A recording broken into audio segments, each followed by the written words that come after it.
Hey guys, day 27 here. We're not going to be showing the video of me, but rather me outlining how to read this chart, which is of one of my good friends, Justin, as he offered to let me read it.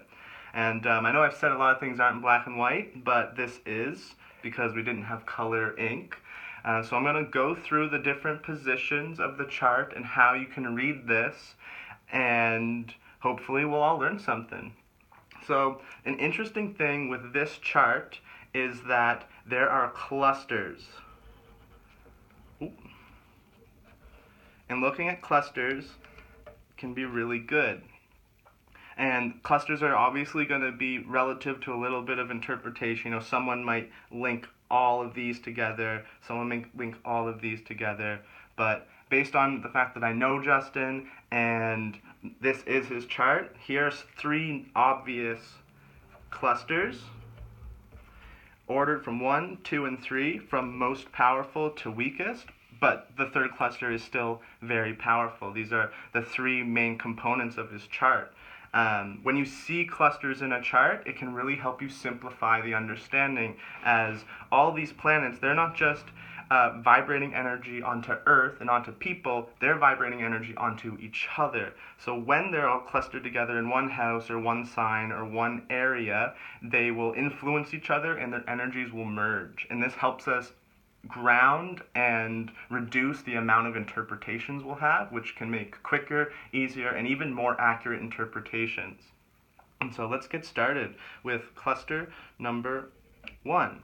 So cluster number 1 has Jupiter conjunct the Sun, has Mercury in it, because there wasn't enough space on the app to put Mercury exactly where it was located on the degree. It had to go over here just because the symbols are a little too big. It also has Venus in this cluster. So what does this cluster mean? It is in Virgo, which is ruled by Mercury. So Mercury is in its own place. It's also in its own house, house number 3, which we also know is ruled by Mercury. House 3, Virgo. And so Mercury is in pretty much one of the most comfortable positions it can possibly be in. And as we go to look at the rising sign as well, this is Gemini, also ruled by Mercury. So instantly we can see that Mercury is going to play a very hefty role in this person's life. And in fact, it does. He's one of the most thoughtful, thinky, interactive, witty, idea people I've ever met. And his sun being along with this cluster where Mercury is really powerful is going to mean his life purpose, his vibration, his heart and soul are going to very much relate to thought and dialogue and communication. And because it's in Virgo, it's going to relate to nature and help, or helping nature. The sun being conjunct Jupiter here means that, well, one interpretation is that Jupiter will be combust because it's too close to the sun. The sun will outshine it. The other interpretation is that because it's so close to the sun, Jupiter will be fused with the sun. So the person's purpose, the person's reason that they're here, their main vitality and energy will relate to Jupiter, and Jupiter is expansion of consciousness. And so this cluster right here is about helping people through communication and thought and logic to expand their consciousness. And because Venus is here at the end, it's going to be pleasurable. It's going to be sensual. It's going to be a fun journey rather than an arduous journey. For cluster number 2, which is ruled by Venus, cluster number 1 is ruled by Mercury, as Mercury is the most powerful dominant force here. Venus is the most powerful dominant force here because the moon is exalted in Taurus, which is ruled by Venus, and so Venus gets the dominating energy. Venus is also down here with this cluster, and it is the only one that trines this cluster, whereas all these other ones square this cluster. So this energy, maybe this practical, helpful, logical energy isn't necessarily jiving with the sensual, musical, pleasurable moon in Taurus. However, Venus is harmonizing with it, and Venus rules this cluster. And so this is why Justin, as this individual, is mostly going to help people, but in a very kind, gentle, pleasing manner. And the moon here is going to represent an inner world for the second cluster. His inner world is most likely going to be stable because of Taurus and enjoyable because of Venus. Additionally, because the moon is exalted here, this is going to be almost just as prevalent in his life as this energy. Even though there's more concentration in the first cluster, this is still very, very, this is still here. This is still in his life in a very obvious way. Having Ketu here, beside the moon and Mars, means that he's done these things before. It could mean he was a farmer in a past life, a musician, maybe a meditator, anything that kind of relates to the throat chakra, to pleasure, and to nature. And so he has these skills within his soul already. And with that, he's going to be moving to Rahu, which is over in Scorpio, or the constellation Ophiuchus, which is kind of the same meanings as Scorpio, but so the first part of Scorpio is more like a lack of control, and the second part of Scorpio is you're learning how to control your emotions and your power. So we have cluster number 2, opposing part of what I call cluster number 3, which it has Rahu and then Neptune and Uranus fused together. They're conjunct.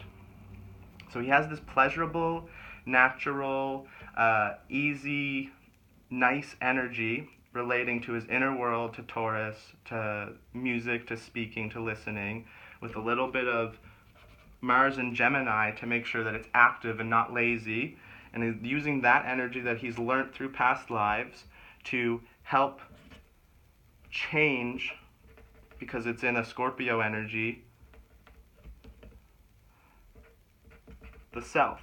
And the reason it's the self of others primarily, is because Rahu is on the cusp of house number 5, which is Leo, our heart vibration, and house number 6, which is the daily routine, the grind, the making sure you do what you need to stay healthy and happy.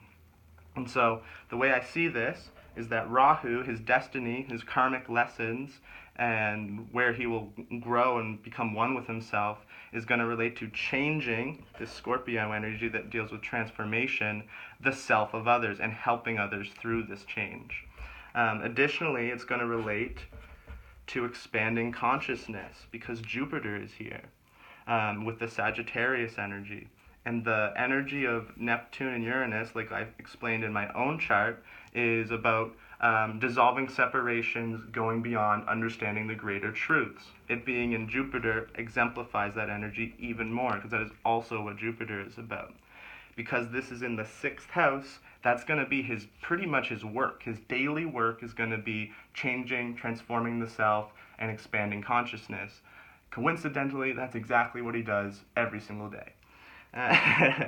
And so this is the 3 clusters I see in this chart. I saw it instantaneously because it's kind of easy. There's a cluster, and then there's kind of like another cluster. And you can tell the degree to which they're clustered together. The first one's obviously has more condensed energy. The second one's not as condensed but still close. And the third one is a little farther apart. And it's so interesting because these placements all connect to each other. Virgo or Mercury's with itself, and also with Venus, and then Venus connects to the moon with Venus, and Jupiter's here and also connects to Jupiter energy over here in Sagittarius. So it's just so interesting that it's Venus, Mercury, and Jupiter energy that are her main clusters, And those are all also in the first cluster, exemplifying that these qualities are going to be prevalent in the person's life.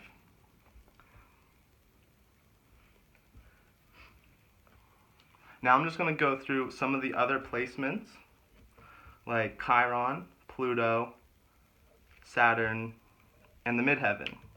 So, interestingly enough, all of these points relate to growth, success, death, and transformation and healing. So, this is the healing, or the wound, is what Chiron represents. Pluto is change, death, transforming, as I've said many times. Saturn is like limits, and used to also be the death god. And the midheaven, which I never made like a video on the midheaven. I think I've explained it a couple times. It deals with social plus spiritual success. The degree to which it'll be more social or spiritual will depend on if the midheaven's in house 10 or house 9, and then the sign that it's in. House 10 is more physical and social. House 9 is more abstract and spiritual. And then it would depend on also the sign that it's in. Because his midheaven is in the sign Pisces, which deals with the unknown, it deals with dreams, it deals with the great beyond, the great spirit, and it's in the house 9, which is Jupiter, also dealing with the beyond and spirituality. His success is going to come more from spiritual endeavors than possibly physical endeavors. For his Chiron in Leo over here, this is a really interesting placement because it's in his first house, the house of self. And it also is in Leo, which is like the energy or aura of the self, the creative self, the lion that leads other people, the self that's supposed to be already perfect and able to shine in all directions and be creative. Sometimes, just because somebody's a Leo, it won't mean their self is perfect, but that's kind of the goal of the sun, is to be able to shine equally in all directions. Because Chiron's here, he's going to have to heal, or most likely will have to heal, wounds relating to the heart and self, and the ego.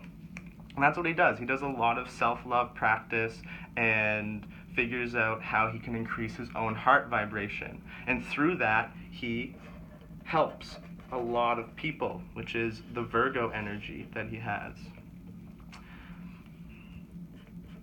Next is Pluto, which deals with also ego, death, and change. And this one is in his 4th house, which means he might be at home in this type of living. He'll feel at peace in the process of change, and maybe not just change of self, because he has so much Virgo energy, and Pluto is in Libra, which doesn't want to just please itself. It wants to please everybody. He's going to want to please everybody through change, through transformation, through helping us evolve. Now up here to Saturn, the last planet that we haven't really talked about. It is retrograde, so its energy is a little wonky. It means it could be slower, it could be reversed, it could simply be different, it could be empty. I've heard so many interpretations of retrograde, I just consider it wonky and then observe the person rather than assuming that retrograde is any one thing. And so he has a wonky Saturn in its own sign, in Capricorn. Saturn rules Capricorn. And so this is another strong placement. And there's kind of his strongest placements for rulership and exaltation, not necessarily the clusters that I was talking about, kind of make a trine with the houses. House 11, House 7, and House 3. Funny enough, 7, 1, 3 are my favorite numbers. I don't think that has anything to do with this, but it's a cool little thing. House number 7 deals with what we attract, whether it's a partner, a business partner, a practice, anything like that. So the way I see this is Justin will attract an atypical or odd sense of stability through the earthy and ordered Capricorn Saturn and structure. And if you knew Justin, you know that he is all over the place. All this crazy Mercury mind energy. He's fast and he's indecisive, which is the negative trait of having too much cerebral energy, is that you can kind of trip over your own thoughts. And because of this, he might need to attract a partner that's grounded and stable to keep him afloat. So there is like the primary strong positions, and then also some of the positions that are going to signify healing for him, like Chiron and Pluto, and even a little bit of Saturn. And then the success that'll be brought through entering the spirit world or the great beyond and offering it to others. Now I'm going to talk about